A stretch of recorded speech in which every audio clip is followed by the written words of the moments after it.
Hello student, अस्सलाम वालेकुम। उम्मीद है कि आप लोग सब खैरियत से होंगे। तो मेरा नाम है श्याम गौरी और आज मैं आपको पढ़ाने वाला हूं स्टूडेंट क्लास 12 की मैथमेटिक्स और एक्सरसाइज नंबर 1.3 के दो रिमेनिंग क्वेश्चंस रह गए थे, तो उसको देख लीजिएगा। क्वेश्चन नंबर 7 और क्वेश्चन नंबर 8। और इस साल के लिए भी बहुत ज्यादा इंपॉर्टेंट है। हर साल इस एक्सरसाइज से यही वाले क्वेश्चन आते हैं। क्वेश्चन नंबर 6 जो मैं आपको पिछली वीडियो में करा चुका हूं, क्वेश्चन नंबर 7 और क्वेश्चन नंबर 8, ये तीन क्वेश्चन इसके अंदर बहुत ज्यादा इंपॉर्टेंट है। क्लियर है? सवाल वही है, find the limit of the sequence. अब ये आपको सीक्वेंस दी जा रही है। सबसे पहला काम आपको इसकी जनरल टर्म फाइंड आउट करना है। तो अब सारा काम हम करेंगे जनरल टर्म के लिए। जब जनरल टर्म आ गए इसका काम बिल्कुल हलवा हो जाएगा। अब आपको हर एक बात को मेरे बहुत ध्यान से सुनना है, बहुत इंपॉर्टेंट बात शुरू होने जा रही है। 1 सबसे पहले गौर करिएगा, 1.2 सही है, तो पॉइंट नहीं है ये समझिए नहीं। तो यहां पर ये अलग अलग क्या है, अलग अलग है। ये देखिए 1 3 5 ये अलग सीक्वेंस होगी। 2 4 6 ये एक अलग सीक्वेंस बनेगी। 3 5 7 ये एक अलग सीक्वेंस बनेगी। ये 4 6 8 ये अलग सीक्वेंस बनेगी। यहां तक की बात क्लियर है? इंशाल्लाह बात क्लियर हो चुकी होगी। अब क्या करें सर? तो मैंने इसको अलग अलग करके लिख दिया है। अब हम इनकी फाइंड करेंगे एंड टर्म। क्या फाइंड करेंगे? सबकी एंड टर्म को फाइंड करेंगे। तो देखिए सबसे पहला आपका काम क्या है, पहचानना है पड़ेगा कि 1 3 5 ये जो सीक्वेंस चल रही है ये एपी है या जीपी है। तो कैसे पता चलेगा? वही मसला है कि T2 माइनस का T1 करेंगे और T3 माइनस का T2 करेंगे, तो हमें अगर दोनों का आंसर अगर सेम मिलता है इसका मतलब एपी है। आइए जरा देखते हैं T2 क्या होगा ये, T1 क्या होगा ये। तो T2 माइनस T1 करेंगे तो 3 माइनस 1 क्या होगा, हमारे साथ हमें आ जाएगा 2। और 5 माइनस 3 क्या होगा, 5 माइनस 3 भी क्या होगा 2। इसका मतलब ये जो सीक्वेंस दी जा रही है ये एक एपी है। तो अब इसके ऊपर एपी की एंड टर्म का फॉर्मूला लगा देंगे। क्या था? तो टी एन बराबर होता है ए प्लस एन माइनस का 1 डी। ए क्या होता है? First term. अब इस कंडीशन में फर्स्ट टर्म क्या है? ए क्या है? 1 हो जाएगा। डी क्या होगा? डी हमने निकाला ना अभी, असल में ये हमने निकाला है, ये डी की वैल्यू तो है क्या है 2, तो डी की वैल्यू क्या आ जाएगी 2। अब और यहां पर पुट कर देंगे तो टी एन किसके बराबर आ जाएगा? ए क्या है 1 प्लस एन माइनस का 1, डी क्या है 2 है, पुट कर दिया डी की जगह। अब टी एन बराबर आ जाएगा 1 प्लस 2 मल्टीप्लाई बाय एन क्या होगा 2n हो जाएगा, माइनस प्लस माइनस हो जाएगा, 2 1 का क्या हो जाएगा 2। तो tn किसके बराबर आ जाएगा?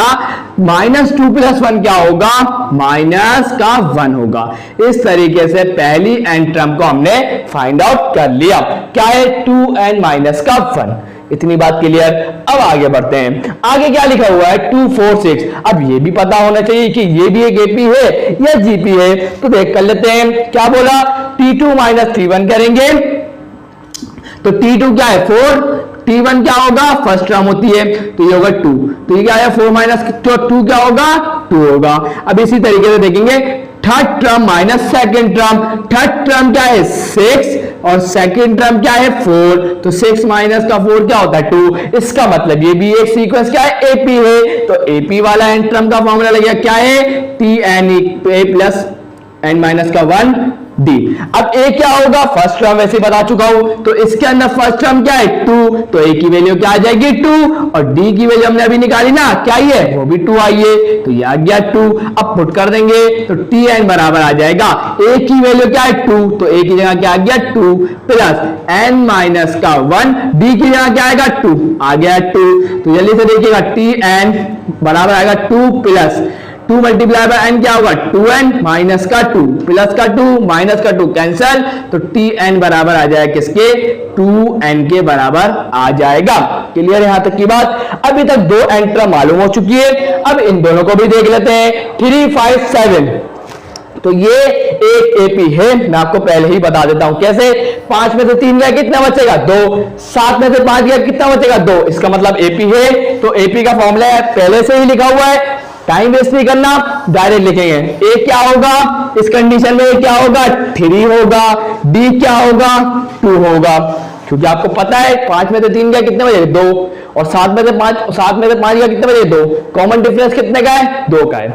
चलें अब यहां फॉर्मूला लगा हुआ टी एन बराबर होता है किसके ए क्या है इस कंडीशन के लिए 3 है प्लस n माइनस का 1, d क्या है इस कंडीशन में 2 है, तो tn किसके बराबर आ जाएगा, गौर फरमाइए जरा इधर, 3 प्लस का 2 multiply by n 2n minus का 2 1 2, सिंपल मल्टीप्लाई किया, 3 माइनस 2 क्या होता है, प्लस का 1 होता है, तो इस तरीके से हमारे पास क्या आ जाएगा 2n प्लस का 1, तो ये एंटर हमारे पास क्या आ गया 2n प्लस का 1। अब इसको देख लेते हैं क्या ये एक एपी है, चेक करते हैं, 6 में से 4 गया 2 बचा, 8 में से 6 गया 2 बचे, इसका मतलब ये भी एक एपी है, एन टर्म का फॉर्मूला यही होगा, तो ए क्या होगा इस कंडीशन के लिए, फर्स्ट टर्म होता है, फर्स्ट टर्म क्या है 4, तो ये आ जाएगा 4, डी क्या होगा 2 होगा, अभी तो निकाला था 6 में से 4 गए 2 बचेंगे और 8 में से 6 गए 2 बचेंगे। चलें तो वही वाला फॉर्मूला tn बराबर आएगा ए क्या है इसके लिए 4 है, आ गया 4 प्लस n माइनस का 1 d क्या है 2 है, आ गया 2, तो tn बराबर आ जाएगा किसके 4 plus 2 multiply by n 2n minus का 2 1 2, 4 में से 2 गए कितने बचेंगे, आप बोलेंगे सर 2 बचेंगे, तो 2n प्लस का 2, ये हमारे पास इसकी आ गई, क्लियर है। तो अब चारों की जनरल टर्म आ गई, पुट कर देते हैं, क्यों टाइम वेस्ट करें, तो जल्दी से इधर देखिएगा। अब 135 की जनरल टर्म क्या है 2n माइनस का 1, तो यहां क्या लिखूंगा 2n माइनस का 1। अब जरा गौर फरमाइए 2 4 6 2 और 4 6 की आई है जनरल टर्म, n टर्म क्या है tn बराबर आया है 2n के, तो यहां क्या लिखूंगा 2n लिखूंगा। अब डिवाइड में देखते हैं 357 की n टर्म क्या है 2n प्लस का 1, अब यहां लिखूंगा 2n प्लस का 1।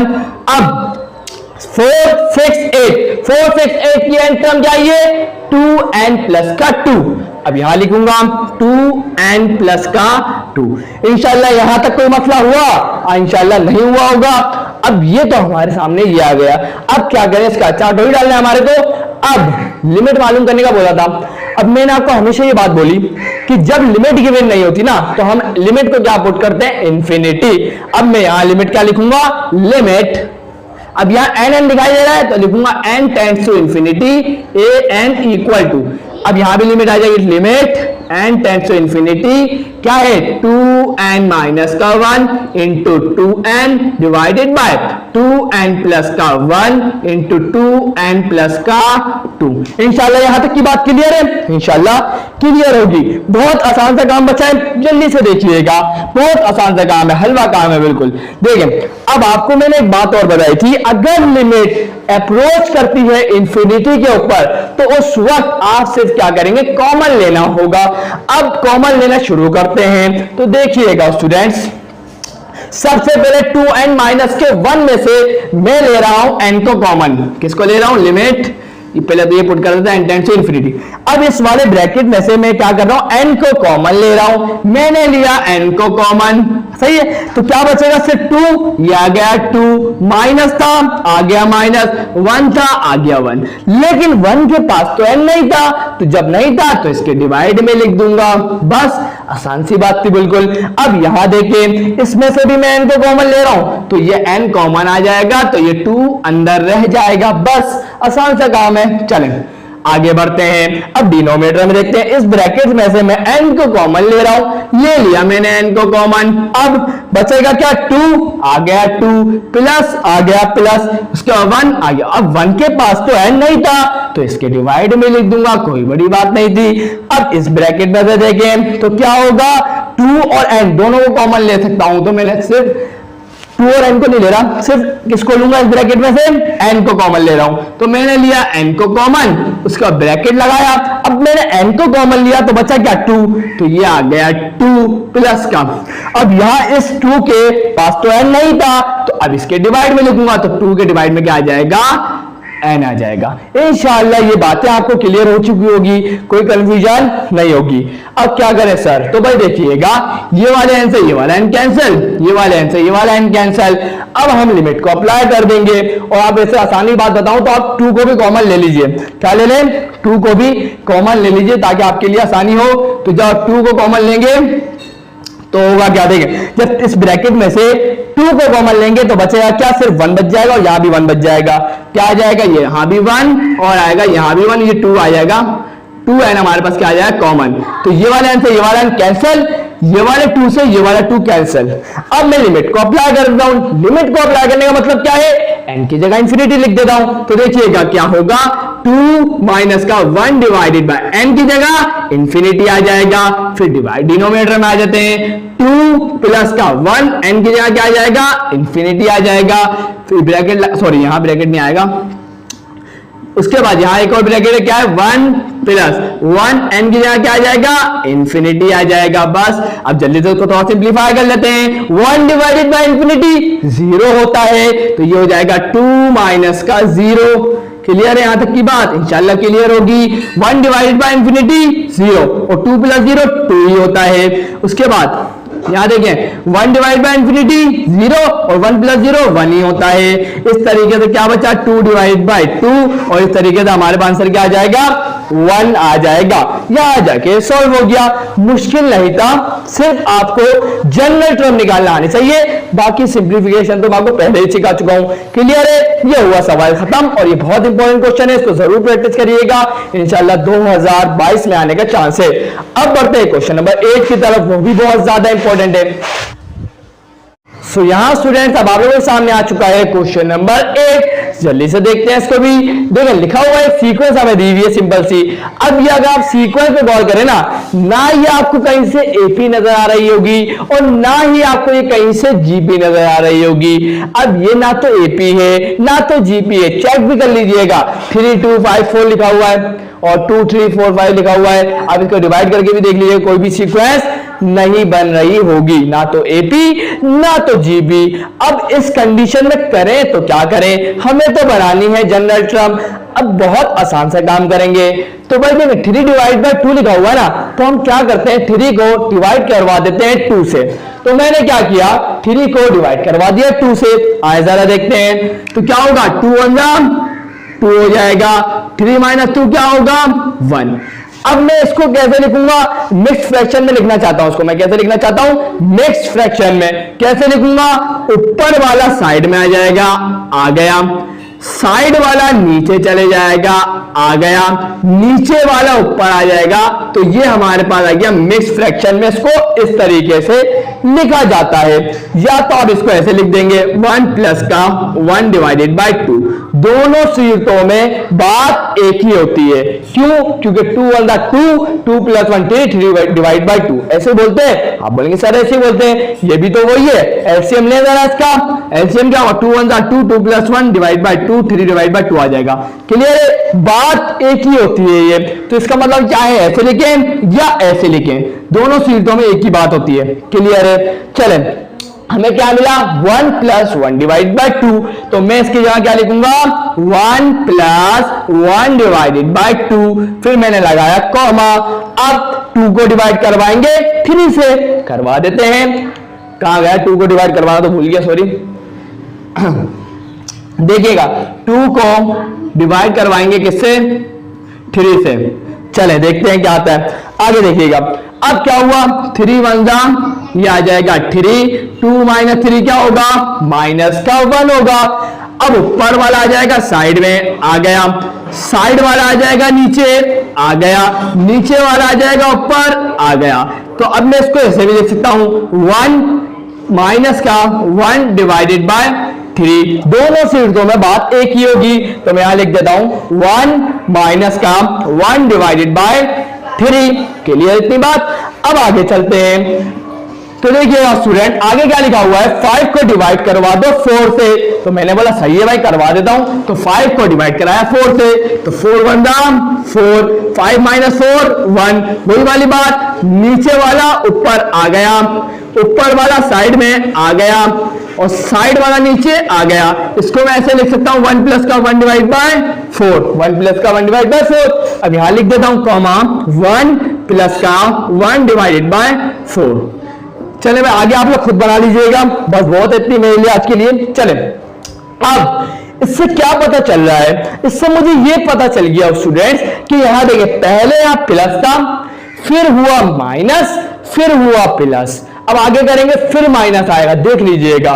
तो ये हमारे को कोई परफेक्ट नजर नहीं आ रहा। अब मैंने थोड़ा गौर करा, क्या किया मैंने, तो बोला ये हमारी क्या होगी फर्स्ट टर्म, ये हमारी क्या होगी सेकंड टर्म, ये हमारी क्या होगी थर्ड टर्म। ऐसा ही है, आप बोलेंगे सर बिल्कुल ऐसा ही है। अब देखें मैं क्या करता हूं, यहां प्लस लिखता हूं और -1 लिख देता हूं, यहां 1 ही है। चले अब आप बोलेंगे सर देखिए -1 और प्लस कोई मसला नहीं है, माइनस प्लस वापस क्या हो जाएगा माइनस हो जाएगा, कोई गड़बड़ नहीं है। लेकिन एक और काम मैं ज्यादा कर रहा हूं, देखिएगा 1 के ऊपर मैं क्या पावर लगा रहा हूं n प्लस का 1, क्या लिख रहा हूं n प्लस का 1, यहां क्या लिख रहा हूं n प्लस का 1, यहां भी क्या लिखूंगा n प्लस का 1। क्लियर है। अब आप बोलेंगे सर अभी क्या कर रहे हैं, हमें कुछ समझ में नहीं आ रहा। मैं आपको दिखाता हूं, n नहीं लिखता मैंने, क्या लिखता n नहीं लिखता, मैं यहां लिख देता हूं आपकी जगह पर, मतलब यहां क्या लिख देता हूं, यहां फर्स्ट टर्म है तो ये हो जाएगा 1 प्लस का 1, यहां क्या हो जाएगा 2 प्लस का 1, यहां क्या हो जाएगा 3 प्लस का 1। सर आप करना क्या चाह रहे हैं, हमें बात तो समझ में नहीं आई। अब समझाता हूं मैं करना क्या चाह रहा हूं। देखिएगा देखिए 1 है लिखा हुआ, उसके ऊपर पावर क्या है, देखिए अगर 1 प्लस 1 ऐड करता हूं क्या मिलेगा 2, और 1 के ऊपर पावर 2 हो तो क्या होता है 1 ही तो होता है वो भी। चलें इससे कोई फर्क नहीं पड़ा, आगे बढ़ते हैं। मैंने क्या करा -1 के ऊपर 2 प्लस 1 लिखा, ये सेकंड टर्म है तो यहां पहले 2 लिखा फिर ऐड कर दिया 1 को, 2 प्लस 1 क्या होगा 3। आपको पता है -1 के ऊपर पावर आवर ऑड आ जाती है, या किसी भी नंबर के ऊपर जो नेगेटिव है उसके ऊपर पावर ऑड आती है तो उसका माइनस साइन रिमूव नहीं होता, तो ये माइनस रहेगा। तो -1 के ऊपर पावर क्यूब है वो 1 ही होगा, लेकिन माइनस का 1 होगा। चले अब उसका माइनस साइन रिमूव नहीं होगा। जैसा कि आपको समझाना चाहूं तो अगर लिखा हुआ -2 की पावर स्क्वायर तो इसके अंदर सिर्फ मैं क्या लिखूंगा 2 टू द 4, माइनस नहीं आएगा। लेकिन अगर लिखा हुआ -2 की पावर 3 तो 2 टू द 4 टू द 8 तो ये माइनस आएगा, समझे। पावर ऑड माइनस आएगा, पावर एन माइनस नहीं आएगा। चले ये बात तो क्लियर हो गई। चले आगे बढ़ते हैं। अब ये देखिए 1 है, इसके ऊपर पावर क्या है 3 प्लस 1, ये कौन सी टर्म है थर्ड, तो 3 लिखा फिर प्लस 1 करा, 3 प्लस 1 क्या होगा 4, और 1 की पावर 4 तो 1 ही होता है। तो अब मेरे दिमाग में ख्याल आया कि अब मैं इसकी जनरल टर्म बना सकता हूं। तो देखिएगा इसकी जनरल टर्म क्या होगी, ये मैं फर्स्ट सेकंड थर्ड मिटा देता हूं ताकि आपको कोई कंफ्यूजन ना रहे।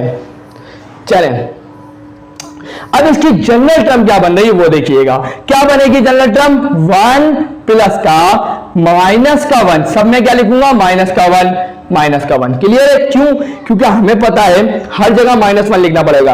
अब ये -1 है, 1 प्लस 1 क्या होगा 2, और -1 की पावर क्या है इवन, तो माइनस नहीं आएगा। क्लियर है, इससे फायदा हो गया ना, क्योंकि पहले वाले में प्लस आ रहा था -1 थोड़ी आ रहा था। क्लियर है। चले मैं आपको एक दो फिर एक्सप्लेन करूंगा इस बात को। चले हो गया क्या, अब यहां पर पहली टर्म थी तो 1 आया था, सेकंड टर्म थी तो 2 आया था, थर्ड टर्म थी तो 3 आया था। इसका मतलब टर्म के साथ चेंज आ रहा है, तो इसका मतलब जब चेंज आ रहा है तो मैं इसको बोल दूंगा n, तो यहां पर आ जाएगा n। अब प्लस का 1 प्लस का 1 प्लस का 1 आगे भी प्लस का 1, इसका मतलब ये चेंज नहीं हो रहा तो ये ऐसे ही रहेगा। क्लियर, इंशाल्लाह बात को समझ गए आप लोग। अब क्या कर रहे हैं, तो अब यहां देखिएगा स्टूडेंट्स, जरा गौर फरमाइएगा, इधर देखिएगा क्या होगा। देखिए अब ये देखिए, अब यहां पर ये जो 2 नजर आ रहा है पहली बारी के अंदर, तो ये जो 2 है फिर इसके बाद 3 है, उसके बाद क्या है 4 है ना, यही समझ में आ रहा है। तो इसका मतलब क्या है, पहली टर्म हमने तो इसको n बोल दिया, तो ये n में ज्यादा नहीं है क्या, या तो मैं आपको आसान जबान में समझाने की कोशिश करूं तो देखें 2 3 4 ये तो एक एपी है, तो एपी की जनरल टर्म कैसे मालूम करते हैं, अगर 2 3 4 लिखा हुआ है, अब मुझे तो मालूम करनी है इसकी जनरल टर्म, कैसे मालूम करूंगा, ये एक एपी है मुझे पता है, तो a प्लस n-1 का d। चले तो क्या होगा tn, a क्या होता है फर्स्ट टर्म 2 है, आ गया 2 प्लस n-1 आ गया, कॉमन डिफरेंस कितने का है 1 का है, तो ये आ जाएगा 1। चले तो क्या हो जाएगा tn बराबर आ जाएगा 2 प्लस n1 ये देखें n-1 मल्टीप्लाई बाय 1, n-1 ही होगा, आ गया n- का 1, तो tn किसके बराबर आ जाएगा 2 माइनस का 1 1 होता है, तो इस तरीके से आ जाएगा n प्लस का 1। अब मैं यहां क्या लिखूंगा, इसके डिनोमिनेटर में n प्लस का 1। क्लियर इतनी बात? इंशाल्लाह आप लोगों को बात क्लियर हो चुकी होगी। चले, ये बन गया इसकी क्या, जनरल टर्म बन गई, इसको मैं क्या बोलूंगा, a n। अब मुझे तो फाइंड करनी है इसकी लिमिट को। अब देखिएगा मैं कैसे फाइंड आउट करता हूं, तो देखिएगा अब ये बन चुकी है इसकी जनरल टर्म। अब आगे बढ़ते हैं। सो यहाँ स्टूडेंट्स मैं आप लोगों को एक और दफा समझा देता हूं, गर्मी बहुत थी इसलिए थोड़ी वीडियो काटी मैंने, सही है। आगे देखिएगा, अब देखिएगा वापस मैं बता रहा एक दफा, आपने सबसे पहले क्या करना है, 3 डिवाइड बाय 2 करना है, जो हम पहले बचपन में किया करते थे। तो 3 को डिवाइड कराया 2 से, तो हमें क्या मिला, हमने इसको क्या करा, मिक्स फ्रैक्शन में करा, और मिक्स फ्रैक्शन से इसको सिंपल लिख लिया उस तरीके से। और ये आपने इस तरीके से मैंने आपको बताया कैसे लिखेंगे, क्लियर लिखते गए। अब फिर हम इस नतीजे पे पहुंचे, डिवाइड करवाने के बाद हम इस नतीजे पर पहुंचे कि यहां पर पहले आ रहा था +1, फिर आ रहा था -1, फिर आ रहा था +1, उसके आगे क्या आएगा -1। अब ये तो हमारा चक्कर खराब हो गया, पहले तो प्लस का 1 आ रहा, फिर माइनस का 1।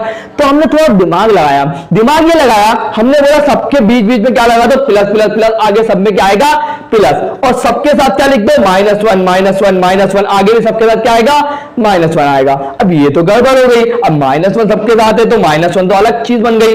तो अब हमने इसका इलाज निकाला, इलाज ये निकाला, हमें पता है कि किसी भी नंबर के ऊपर पावर इवन हो, सही है, तो 2 की पावर स्क्वायर है, -2 लिखा हुआ है, तो पावर इवन होने की वजह से इसका माइनस साइन हटा दिया जाएगा। अब मैंने बोला इस -1 के ऊपर ऐसी क्या पावर लगाऊं कि मुझे वापस 1 मिले, तो मैंने बोला पावर इवन आनी चाहिए, इवन मतलब 2 होना चाहिए। तो मैंने लिखा 1 + 1, क्या लिखा, 1 + 1, क्योंकि 1 + 1 क्या होता है, 2 होता है, और पावर इवन होने की वजह से माइनस का साइन नहीं आएगा।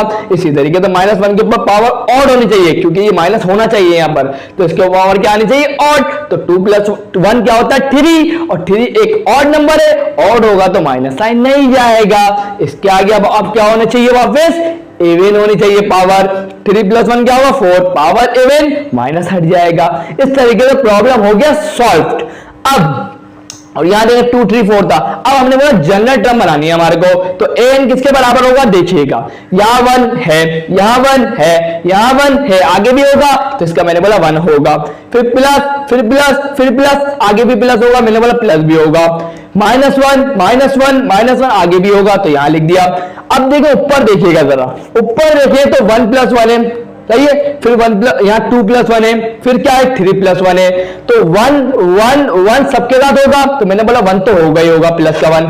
लेकिन ये जो वैल्यू 1 2 3 चेंज हो रही है, इसमें मैं क्या लिख देता हूं, n लिख देता हूं, तो मैंने लिख दिया n। जनरल में हम क्या लगाते हैं, n लगाते हैं। अब डिनोमिनेटर में देखिएगा, यहाँ 2 है, फिर 3 है, फिर 4 है, तो मैंने इसकी जनरल टर्म फाइंड आउट कर ली, जिस तरीके से हम करते आ रहे हैं। तो क्या आई थी, n + का 1 आई थी, क्लियर है। और ये सिर्फ -1 के डिवाइड में आएगा, n + 1 के डिवाइड में नहीं है। चले, ये हमने फाइंड आउट करी जनरल टर्म। अब यहां लिखेंगे भी तो general term of the given sequence given by, ये लिखेंगे। उसके बाद अब हमें लिमिट फाइंड आउट करनी थी। अब लिमिट फाइंड आउट करनी थी तो लेकिन लिमिट गिवन नहीं थी, तो हम अब लिमिट को पुट करेंगे इंफिनिटी, तो n टेंड्स टू इंफिनिटी, क्योंकि यहां हमें n नजर आ रहा था, तो n tends to infinity, x होता तो x tends to infinity, clear है। अब यहां दोनों तरफ आती है लिमिट। अब यहां पर हम डायरेक्ट क्या करेंगे, n की जगह लिमिट को अप्लाई कर देंगे। लिमिट को अप्लाई जब करा जाता है स्टूडेंट, जब आपको लगे कि आपका जो फंक्शन मतलब जो आंसर आए वो अनडिफाइंड ना है, इंफिनिटी ना है, क्लियर है। अब मैं आसानी से लिमिट पुट क्यों कर रहा हूं, तो मैं आपको वजह बता देता हूं, देखिएगा जरा। देखिए आसान सी वजह है, ये 1 प्लस है। अब -1 के ऊपर पावर इंफिनिटी आएगी n की जगह, n मैं आपको करके दिखाता हूं, अप्लाई करता हूं लिमिट को। तो देखिएगा लिमिट को अप्लाई करने का मतलब क्या है, n की जगह इंफिनिटी आना, तो 1 प्लस -1 की power infinity + 1 divided by n plus n की जगह क्या आएगा, इंफिनिटी + 1। तो याद रखिएगा इंफिनिटी + 1 क्या होता है, इंफिनिटी ही होता है। आ गया इंफिनिटी। अब देखें इंफिनिटी + 1 इंफिनिटी, -1 की पावर इंफिनिटी बराबर होगा -1 के, किसके बराबर होगा, -1 के। अब बहुत सारे स्टूडेंट कंफ्यूज हो रहे होंगे, बोलेंगे सर ये क्या बात कर दी आपने। तो देखिएगा स्टूडेंट, आप अपना कैलकुलेटर उठाएं जरा और देखिएगा क्या देखने को मिलेगा।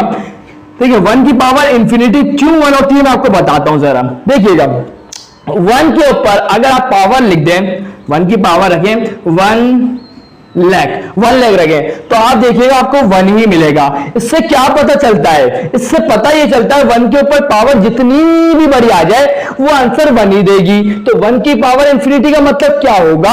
1 के ऊपर ऐसी पावर है जो बहुत बड़ी, हम सोचे भी तो बहुत बड़ी है। तो पावर मैंने बोला ना 1 के ऊपर कितनी भी बड़ी हो वो 1 ही देगी, तो 1 आएगा। अब सवाल पैदा होता है माइनस लगा देंगे तो मसला नहीं होगा? मसला नहीं होगा। देख लीजिएगा कैलकुलेटर में डाल के, -1 की पावर कुछ भी रखें आपको जो आंसर मिलेगा 1 ही मिलेगा और साथ में माइनस भी मिल जाएगा।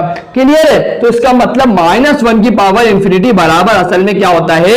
1 -1 के ही बराबर आएगा। क्लियर है? चलें ये बात तो क्लियर हो गई। अब ये आ गया, अब देखें प्लस माइनस क्या होगा? माइनस, ये आ गया माइनस। अब बचा गया 1 डिवाइडेड बाय इंफिनिटी, और 1 डिवाइडेड बाय इंफिनिटी 0 के बराबर होता है। इस तरीके से हमारे को आंसर क्या मिल जाएगा? और 1। यहां जाके 1 पॉइंट एक्सरसाइज होती है कंप्लीट। इंशाल्लाह आपको सारी कंफ्यूजन जो भी थी वो कंप्लीट मतलब सारी दूर हो चुकी होंगी इस वीडियो को देखने के बाद। और वीडियो अच्छी लगी स्टूडेंट्स तो लाइक जरूर करिएगा, चैनल को सब्सक्राइब करके बेल आइकन हिट करके ऑल पे जरूर क्लिक करिएगा ताकि मेरे आने वाले वीडियोस का नोटिफिकेशन आप लोगों को मिल जाए। तो मिलते हैं नेक्स्ट वीडियो में, तब तक के लिए अल्लाह हाफिज।